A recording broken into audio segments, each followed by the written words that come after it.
These things happened to me nearly 10 years ago. I lived in a city, but the city was hot in summer. I wanted to see the country. I wanted to walk in the woods and see green trees. I had a little red car and I had a map too. I drove all night out into the country. I was happy in my car.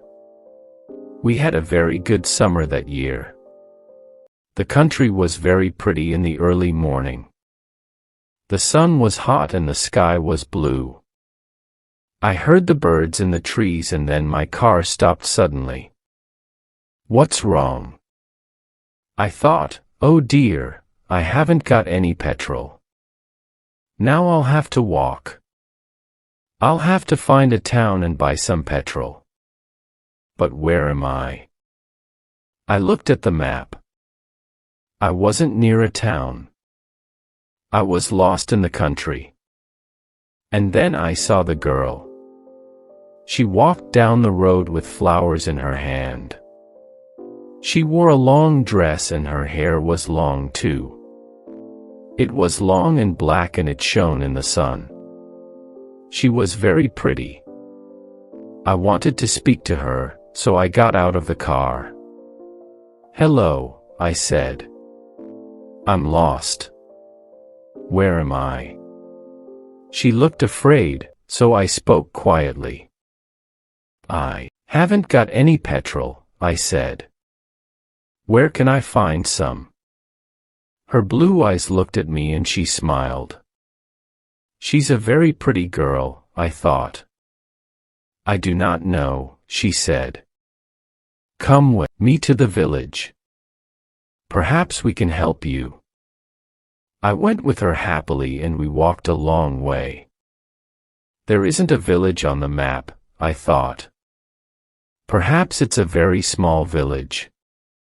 There was a village and it was old and pretty. The houses were black and white and very small. There were a lot of animals. The girl stopped at a house and smiled at me. Come in, please, she said. I went in. The house was very clean, but it was strange, too. There was a fire and some food above it. I felt hungry, then. That's strange, I thought. They cook their food over a wood fire. Perhaps they have no money. I met her father and mother, and I liked them. They were nice people, but their clothes were strange. Sit down, said the old man. Are you thirsty after your walk? He gave me a drink and I said, thank you. But the drink was strange, too. It was dark brown and very strong. I didn't understand, but I was happy there. I asked about petrol, but the old man didn't understand. Petrol? He asked.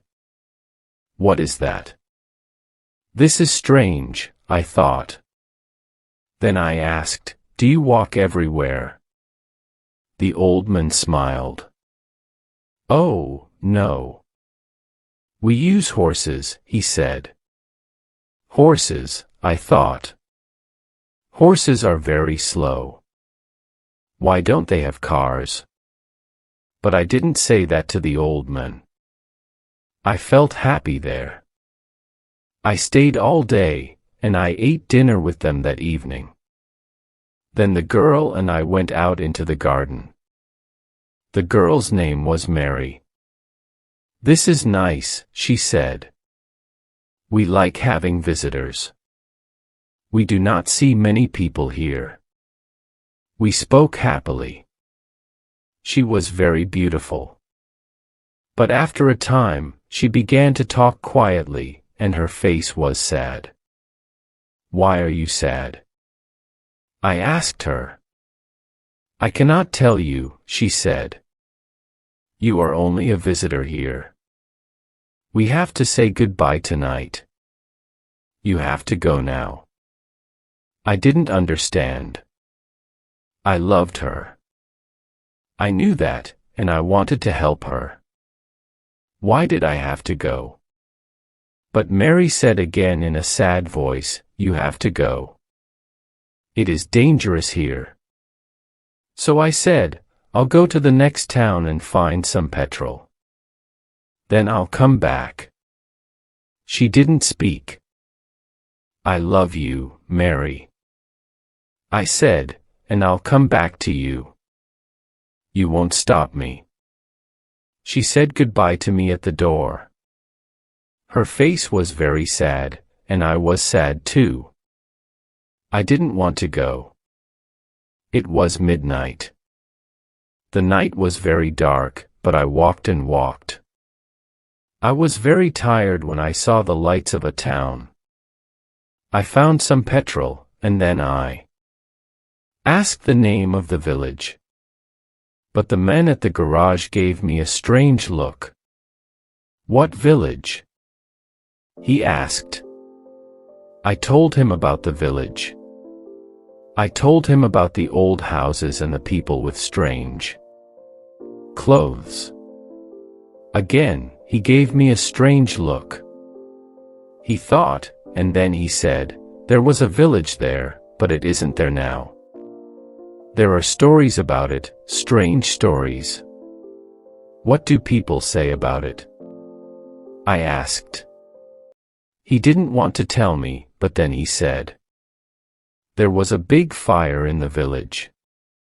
Everybody died. There aren't any people or houses there now." "How did it happen?" I asked. "And why?" "Oliver Cromwell killed them," he said.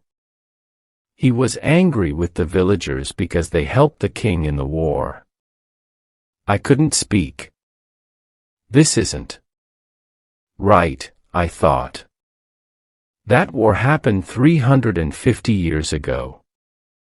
Then I remembered the strange clothes, the long hair, the food over the fire, and the old houses. And I remembered, too, about the horses. But I don't understand. I cried. I saw the people and the village. I spoke to some people there. The man looked quickly at me, and then he spoke. "There is an interesting story about the village. For one day, every 10 years, it lives again. But only for one day. Then it goes away again for another 10 years. On that one day, you can find the village, but you have to leave before morning, or you will never leave. Can this be right?" I thought. Perhaps it was. Mary said, "You have to go." She loved me, but she said, "We have to say goodbye." She was afraid for me. Now I understand, I thought. I went back to the village, but it wasn't there. I looked again and again, but I couldn't find it. I saw only flowers and trees. I heard only the sound of the birds and the wind. I was very sad. I sat down on the ground and cried. I will never forget that day. I remember Mary, and I will always love her. Now, I only have to wait 2 months. The village will come back again. On the right day, I will go back. I will find her again, my love with the long black hair, and this time, I will not leave before morning. I will stay with her.